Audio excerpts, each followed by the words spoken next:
Dear students, पिछले lecture में मैंने आपको रिवर्स चार्ज क्या है, कब ये नियम लागू होते हैं, किस किस वस्तुओं और सेवाओं पर ये नियम लागू होते हैं, उसके संबंध में बताया था। पुनः संक्षेप में ये बता दूं कि यदि कोई रजिस्टर्ड डीलर माल या सेवाएं अनरजिस्टर्ड डीलर से खरीदता है तो कर दायित्व खरीदार का होता है, न कि आपूर्ति करने वाले का। सामान्य स्थितियों में जो व्यक्ति आपूर्ति करता है, अर्थात जिसे हम सामान्य रूप से विक्रय कहते हैं, उस व्यक्ति की जिम्मेदारी होती है कि वो क्रेता से कर वसूल करे और सरकार के पास जीएसटी जमा कराए। लेकिन यहाँ पर रिवर्स चार्ज सिस्टम में इस व्यवस्था को उलट दिया गया है।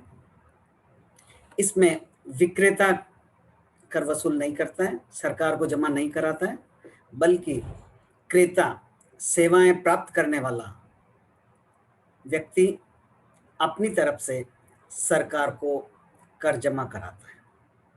और चूंकि ये व्यवस्था विपरीत कर दी गई है, उलट दी गई है, इसलिए हम इसको रिवर्स चार्ज के नाम से पुकारते हैं। अब सवाल ये है, ये तो तय हो गया कि कौन जमा कराएगा, किंतु कब जमा कराना है। माल की, सेवाओं की जब आपूर्ति होती है तो उसका जो कर जमा कराना है उसमें समय महत्वपूर्ण है। उसके कुछ नियम बनाए गए हैं जो सामान्य नियमों से अलग है, रिवर्स चार्ज के अलग नियम है। जो सेवाएं आपने ली है, जो माल आपने प्राप्त किया है, उसका जीएसटी कब जमा कराना है, इसके संबंध में आज हम डिस्कस कर रहे हैं। Time of supply under reverse charge system. ये व्यवस्था रिवर्स चार्ज की पहले भी थी। जब जीएसटी लागू नहीं हुआ था उस समय वेट लागू था। वेट की व्यवस्था में भी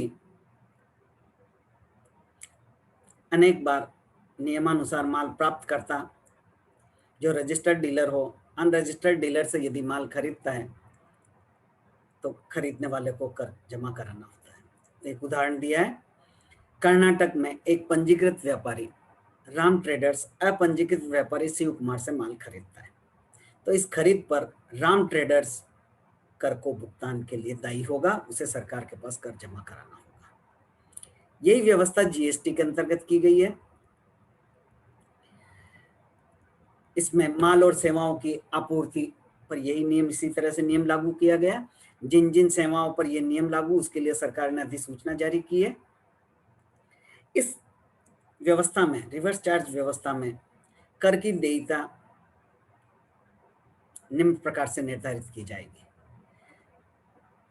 कर की देयता कब होगी? जब माल की आपूर्ति समझी जाएगी। और ये आपूर्ति कब समझी जाएगी, इसके लिए ये नियम बताए गए हैं कि ये निम्न परिस्थितियों में, ये जो 3 परिस्थितियां आपको इसमें दिखाई गई है, जो परिस्थिति इनमें सबसे पहले एप्लीकेबल होगी उस दिन जीएसटी देय माना जाएगा, माल की आपूर्ति मानी जाएगी और उसी दिन उसको कर चुकाना होगा, कर की देयता बन जाएगी। क्या क्या है ये नियम? ये 3 परिस्थितियां दी है, इनमें जो सबसे पहले है वो कर देयता लागू होगी। पहला, माल की प्राप्ति की तारीख। खरीदने वाला व्यक्ति जिस दिनांक को माल प्राप्त करता है वो तारीख। दूसरा, भुगतान की तिथि। खरीदने वाला व्यक्ति उस माल के संबंध में कब भुगतान करता है, जिस तिथि को भुगतान किया जाता है वो तिथि दूसरा पॉइंट हो गया। और भुगतान कब माना जाएगा? प्राप्तकर्ता के खाते में पैसा कब जमा हुआ है,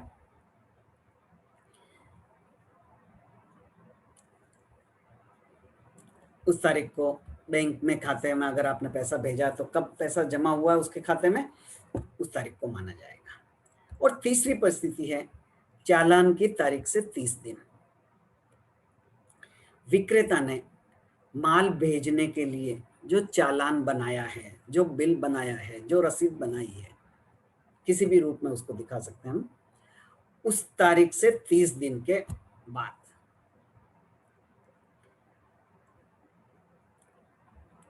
तो अब आपके पास 3 परिस्थितियां हो गई। आपने माल कब प्राप्त किया, आपने उस माल का भुगतान कब किया, और तीसरा चालान की तारीख से 30 दिन के बाद। इन तीनों तिथियों में से जो तिथि सबसे पहले होगी उस दिन जीएसटी देय मानी जाएगी। एक उदाहरण आगे दिया है, चलिए इसमें एक पॉइंट और जोड़ते हैं। ये 3 तिथियां में से जो सबसे पहले है वो लागू होगी, लेकिन यदि किसी कारण से ऊपर की तारीखों से कोई काम निर्धारित नहीं किया जा सकता कि आपूर्ति कब होनी है, उसमें कोई तीनों ही परिस्थितियां स्पष्ट नहीं है, स्पष्ट सूचना आपके पास नहीं है, तो आपूर्ति का समय जो वस्तुएं प्राप्त कर रहा है अपनी पुस्तकों में उसे किस तारीख को रिकॉर्ड किया है, माल प्राप्त करने की एंट्री किस तारीख को की है, वो तारीख आपूर्ति की तिथि मानी जाएगी और उसी दिन आपको कर चुकाना होगा। उसी दिन के आधार पर कर की देयता बनेगी। एक उदाहरण दिया है,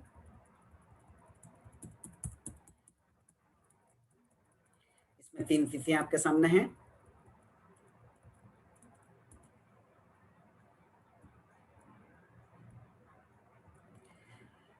माल आपको कब प्राप्त हुआ, माल बेचने वाले ने, माल भेजने वाले ने चालान, बिल, स्लिप कब बनाई, और आपने उस अगले व्यक्ति को भुगतान कब किया। इन तीनों तारीखों में से जो तारीख सबसे पहले होगी वो माल की आपूर्ति का समय माना जाएगा और उसी दिन के आधार पर कर देय होगा। चालान की तिथि के संबंध में आप ध्यान रखना है कि देयता कब होती है, उसमें चालान की तारीख से 30 दिन के बाद। अब देखिए इसमें पहला, माल आपको कब प्राप्त हुआ, 29 जुलाई 2017 को। भेजने वाले व्यक्ति ने इसका चालान बनाया 5 अगस्त 2017। आपने उस माल के संबंध में भुगतान किया 10 नवंबर 2017 को। ये तीनों तिथियों के आधार पर आपको निर्धारित करना है। तो क्या तारीख होगी, माल की आपूर्ति का समय क्या माना जाएगा, 29 जुलाई 2017, क्योंकि माल प्राप्ति की तारीख 29 जुलाई, चालान की तिथि 5 अगस्त, और 5 अगस्त से आपको 30 दिन गिनना है। तो आपकी क्या होगा, 5 सितंबर, भुगतान की तिथि 10 नवंबर। तो इन तीनों में से जो सबसे पहली डेट है 29 जुलाई 2017 है, तो वो आपका माल की आपूर्ति का समय माना जाएगा और उसी दिन कर देयता मानी जाएगी। दूसरा एग्जाम्पल इन्होंने और दिया है, 15 अगस्त को माल की आपूर्ति हुई,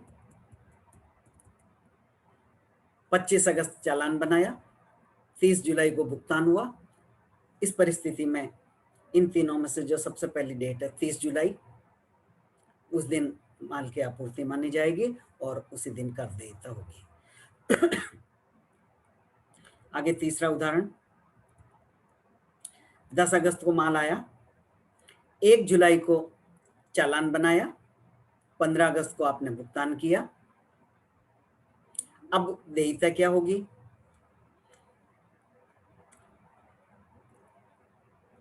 1 जुलाई को जो आपने चालान बनाया था उससे 30 दिन जोड़ लीजिए, 31 जुलाई।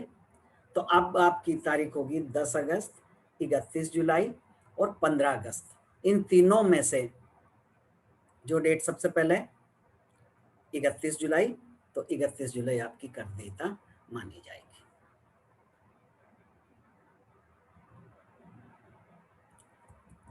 इस तरह से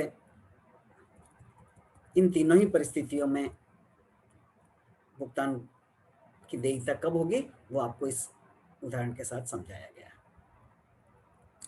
आगे हम बात करते हैं इस रिवर्स चार्ज सिस्टम में। ये तो अभी ऊपर बात करी अपन ने माल के संबंध में। यदि सेवाओं की आपूर्ति की जाए, अर्थात आपने सेवाएं खरीदी है अनरजिस्टर्ड डीलर से, तो कर देयता क्या होगी? क्योंकि खरीदने वाले व्यक्ति को ही कर जमा कराना है इस व्यवस्था में भी तो उसकी की डेट इस तरह से निर्धारित की जाएगी।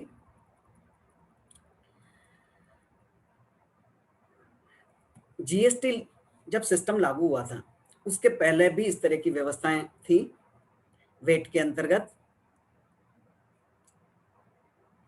वहां पर चालान की तिथि से 3 महीने के बाद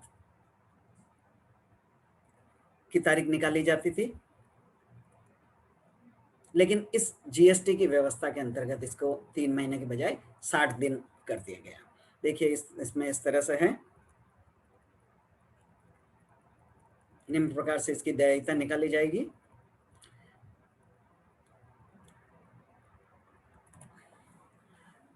यहां पर 2 कंडीशंस हैं। इन दोनों कंडीशंस में जो सबसे पहले जो डेट आएगी वो तिथि सप्लाई की तिथि मानी जाएगी और उसी दिन कर देयता होगी। क्या क्या है? पहला, भुगतान की तिथि। आपने जो सेवा प्राप्त की उसका भुगतान कब किया, आपने उसकी बुक एंट्री में की होगी वो तिथि, या जिस दिन आपके खाते से भुगतान गया है वो तिथि। इन दोनों में से जो सबसे पहले है वो तिथि आपकी मानी जाएगी। दूसरी कंडीशन है चालान की तिथि से 60 दिन तक। जिस दिन सेवा देने वाले व्यक्ति ने सेवा का चालान बनाया है, बिल बनाया है, नोट बनाया है और आपको भेजा है, तो उस दिन से 60 दिन उसमें और जोड़ लीजिए। अगर आपने प्राप्तकर्ता को भुगतान 60 दिनों में नहीं किया है तो आप पूर्ति की तिथि क्या होगी? 60 दिन समाप्ति के तुरंत बाद की तारीख होगी। अर्थात इन दोनों तिथियों में, भुगतान तिथि और चालान की तिथि से 60 दिन तक जो भी पहले हो वो तिथि सप्लाई की तिथि मानी जाएगी और सप्लाई की तिथि के दिन ही कर देयता होगी। यदि इन दोनों तारीखों में दोनों ही परिस्थितियां स्पष्ट नहीं हो, उससे कोई डेट निर्धारित नहीं की जा सकती हो, तो सामान्य से नियम है कि आपूर्ति का समय प्राप्तकर्ता की पुस्तकों में उसे किस दिन रिकॉर्ड किया है, आपने उस सेवा के लिए सेवा जो आपने खरीदी है, जो सेवा आपने प्राप्त की है, उसकी एंट्री अपनी बुक्स में कौन सी तारीख को की है वो तारीख मान्य होगी। लेकिन अगर ऊपर की दोनों तिथियां में से कोई एक निर्धारित हो सकती है तो पहले उसको ध्यान से देखेंगे। एग्जाम्पल दिया है, इस उदाहरण में चालान की तारीख 20 जुलाई 2020 बता रखी है। आपने इस सेवा के संबंध में भुगतान 10 अगस्त 2020 को किया, तो इन दोनों तारीखों में से सेवा की आपूर्ति का समय कौन सा माना जाएगा? सामने जो परिस्थितियां दिख रही उसके अनुसार तो जो पहली तिथि है 20 जुलाई दिख रही है, लेकिन ऊपर हमने नियम पढ़ा था आपूर्ति के समय में 60 दिन के बाद, चालान की तिथि से 60 दिन के बाद मानी जाएगी। तो 20 जुलाई में अगर हम 60 दिन जोड़ें तो इस 10 अगस्त से भी आगे जाता है, तो इन दोनों में से भुगतान की तिथि क्या होगी? कर भुगतान की देयता कब मानी जाएगी? 10 अगस्त माना जाएगा। इसी तरह से दूसरे उदाहरण में चालान की तारीख 1 जुलाई 2020, आपने भुगतान 10 दिसंबर को किया, तो आपूर्ति का समय क्या होगा? जो आपने सेवाएं प्राप्त की है उसका कर कब चुकाया जाएगा, कब देय होगा, उसके संबंध में 1 जुलाई 2020 में 60 दिन जोड़ दीजिए। जब आप 60 दिन जोड़ोगे तो 30 अगस्त 2020 की तिथि आएगी। इससे आप कंपेयर कर लीजिए 30 अगस्त 2020 और 10 दिसंबर 2020, इन दोनों में जो तिथि सबसे पहले है वो तिथि है 30 अगस्त 2020, तो वो सेवाओं की आपूर्ति का समय माना जाएगा और इसी दिन आपको कर के लिए दायी होंगे, कर चुकाना होगा। अगर हम रिवर्स चार्ज की बात ना करें, सामान्य सिस्टम की बात करें जिसमें जीएसटी में कर चुकाना होता है, तो टाइम ऑफ सप्लाई, चाहे वो सर्विस हो चाहे गुड्स हो, इनके लिए अलग व्यवस्थाएं हैं, उसकी हम अलग से बात करेंगे। ये व्यवस्था केवल रिवर्स चार्ज के संबंध में है कि जो माल खरीदने वाला व्यक्ति है वो अपना कर, क्योंकि उसकी जिम्मेदारी है कर चुकाने की, तो वो कर सरकार को कब जमा कराए, उसकी ड्यू डेट क्या है, वो इस तरह से इन नियमों से निकाला जा सकता है। पहले भी हमने कहा था कि खरीदने वाला व्यक्ति अपनी तरफ से जीएसटी इनवॉइस जारी करेगा कि मैंने ये माल इस तारीख को खरीदा, इसका प्राइस ये है और इस पर जीएसटी इस प्रकार से बनता है। वो इनवॉइस जारी करके उसके अनुसार कर का भुगतान किया जाएगा। आगे के अध्ययनों में हम सामान्य परिस्थितियों में जीएसटी कब देय होती है, माल या सेवाओं की आपूर्ति क्या मानी जाएगी, जिसमें आपूर्ति करने वाला व्यक्ति कर चुकाने की जिम्मेदारी रखता है, उसके संबंध में अध्ययन करेंगे। Thank you.